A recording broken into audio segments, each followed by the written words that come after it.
குட்டி வேற இதில்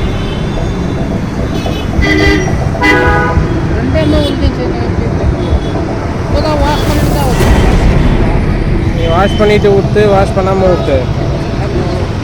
சென்னை பூவிருந்தவெளியை அடுத்த காட்டுப்பாக்கம் பகுதியைச் சேர்ந்தவர் பார்த்திபன். தனியார் நிறுவனத்தில் வேலை செய்து வருகிறார். வேலை சம்பந்தமாக சைதாப்பேட்டை சென்றபோது வழியில் ராமாபுரத்தில் உள்ள கட்டன் சேட்டா என்ற கடையில் தர்பூசணி ஜூஸ் ஆர்டர் செய்துள்ளார். அப்போது அவருக்கு தரப்பட்ட தர்பூசணி ஜூஸை முழுவதுமாக குடித்த பார்த்திபன் கடைசியில் ஜூஸ் கிளாஸை பார்த்தபோது அடியில் உயிருடன் பூரான் இருந்ததைக் கண்டு அதிர்ச்சி அடைந்தார். இது குறித்து ஜூஸ் கடை ஊழியரிடம் கேட்டபோது அவர் அலட்சியமாக பதிலளித்ததாக கூறப்படுகிறது. இதனை அடுத்து பார்த்திபன் உணவு பாதுகாப்புத்துறை அதிகாரிகளுக்கு தகவல் அளித்ததோடு ஆன்லைன் வாயிலாக புகாரும் அளித்துள்ளார்.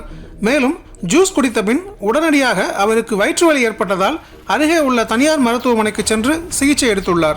ஜூஸ் கடையில் வாடிக்கையாளர் குடித்த ஜூஸில் உயிருடன் பூரான் இருந்த சம்பவம் பெரும் அதிர்ச்சியை ஏற்படுத்தி உள்ளது. மேலும் இதுகுறித்து உணவு பாதுகாப்புத்துறை அதிகாரிகள் தொடர்ந்து விசாரணை நடத்தி வருகின்றனர்.